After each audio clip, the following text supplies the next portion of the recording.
Good morning to you, Trevor.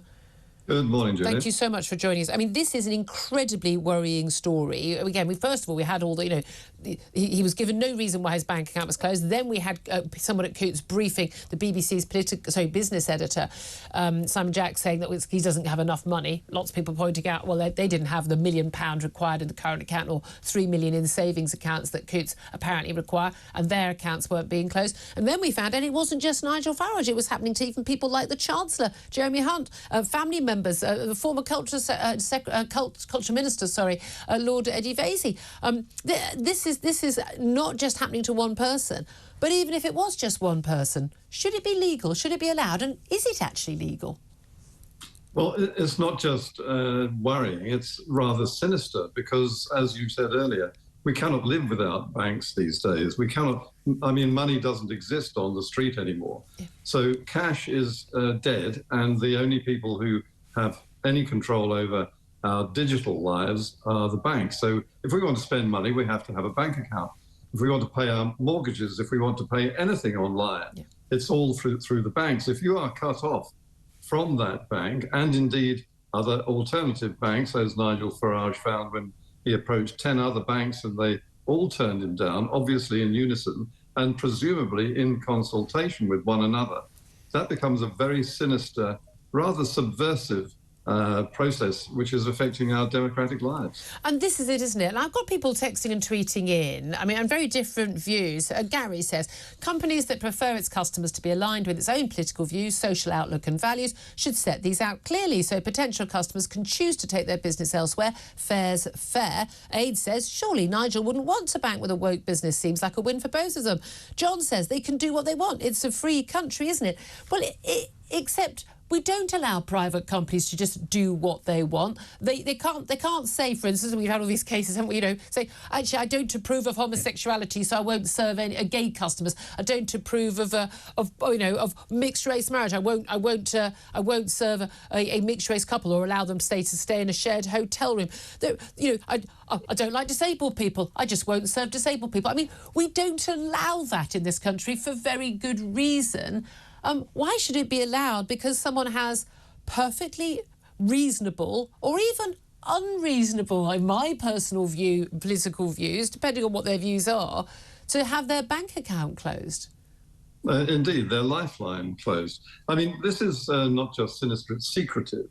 They lied to the BBC and spread rumours that Nigel Farage didn't have sufficient funds to have a live account.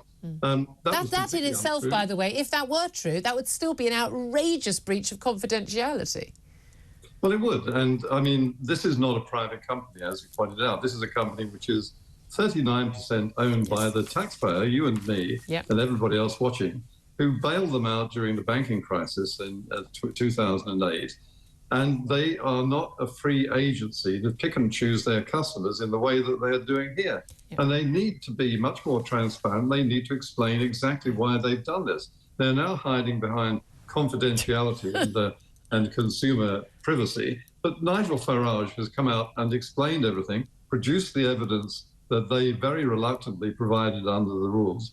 And they need now to explain why they've done this and whether they'll carry on doing it. Well, and they should not be allowed to. And it could happen to anyone. This is Coutts. We've always known as the Royal Bank. The Queen famously banked with Coutts. Many other members of the royal family. I wonder if Prince Andrew is still a member of the royal family. Do his values align with those of the bank? I'd love to know that. And some of the things that were mentioned in this report, Nigel Farage called it a Stasi-style surveillance report.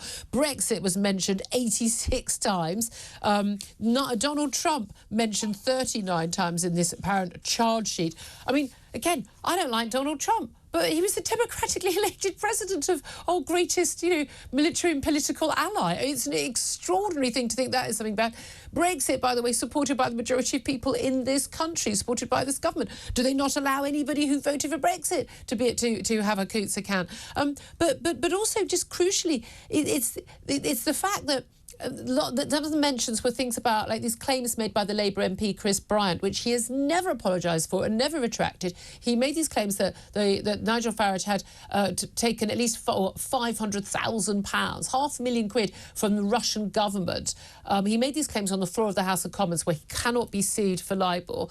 Has never been brave enough to say them outside Parliament, but won't retract them. Nigel Farage says these claims are completely untrue. Fact checkers looking at appearances he made on RT.com. Now, I don't approve of people appearing on RT, but people are legally allowed to do it. He only did it would have been a few £1,000s at best. Many British politicians have including Labour politicians, have appeared on their shows.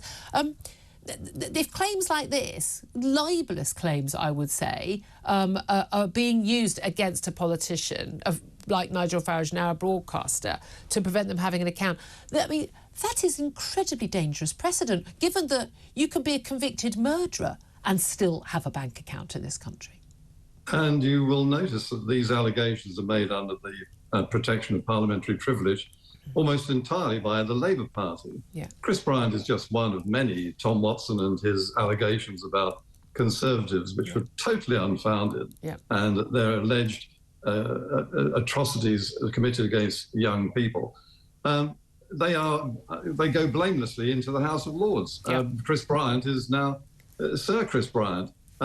So, this is the reward that Labour gives for scurrilous rumour mongering by their own members of Parliament, which are often found to be totally spurious. Yeah, indeed. And again, for Chris Bryant, if he genuinely thought it at the time, fine. But now there's no evidence for it. He should either, if he thinks there is, he should repeat it in public where he can face a legal action, or he should retract and apologise. This is just basic good manners. No, exactly. And this is a man who publicly talks an awful lot about morals and about people being nice and be kind. And anyone who's received a text message from Chris Bryant would know perfectly well that's not quite what you do see behind the scenes, certainly in my personal case. But Trevor, what should be done about this? Because the Treasury last night expressed, quote, serious concern, quote, at the idea that financial services would be denied to anyone exercising their right to lawful free speech. I don't remember the government speaking up about the Canadian truckers when Justin Trudeau was quite happily having banks basically confiscating the money of businesses and people who were just offering, $20 in donations to these truckers wanting to go to work without having to have a vaccine passport. Totally peaceful, legitimate protest. Are you in any way convinced that the government will take action on this, and what action should they take? I'm not convinced. I think that in what appear to be the dying days of this Conservative regime, they should take a number of actions, not least the insistence that banks must be transparent about their actions, explain them and justify them, and indeed not carry out the sort of actions which involve the censorship of ordinary free citizens. But I think there are a number of other things that are queuing up to be dealt with as a matter of urgency, which this government has precious little time to deal with and should deal with as a matter of urgency, not least just stop oil protesters and so on. Indeed. But that's the crucial thing, is people can think, oh, does this really matter? We've got all these other big issues, the migrant issue, inflation, NHS waiting lists, all of this. But actually, the ability to fight back against a lot of the policies that have put us in this position, like net zero, like lockdowns and things like that, that requires us to have the right to freedom of speech without facing these sorts of dire consequences. Let me ask you, just in terms of where we are today, 3 by-elections tomorrow, final PMQs before summer from the Prime Minister today. We've got inflation still sky high but going down. We've got the migrant boats coming at a pace. This new Bibi Stockholm barge appearing in Dorset, but we've already spoken to a campaigner against it. We've got NHS waiting lists. We've got junior doctor strike just finished, consultants starting tomorrow. All the things that he's pledged to take action on. None of it's looking good, is it?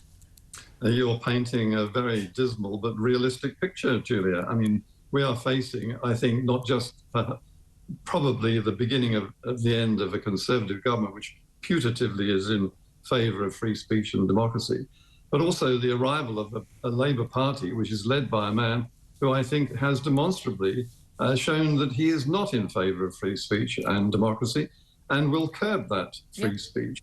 And we risk sleepwalking into an election which isn't in favour of Keir Starmer and the Labour Party, but is simply a knee-jerk reaction against the Conservative Party and we will pay a price for that. This is the worry. A lot of me, in my heart, thinks the Tories don't deserve to be re-elected, but I'm so filled with horror at what a Keir Starmer government would do, given their views on, gender issues, on net zero.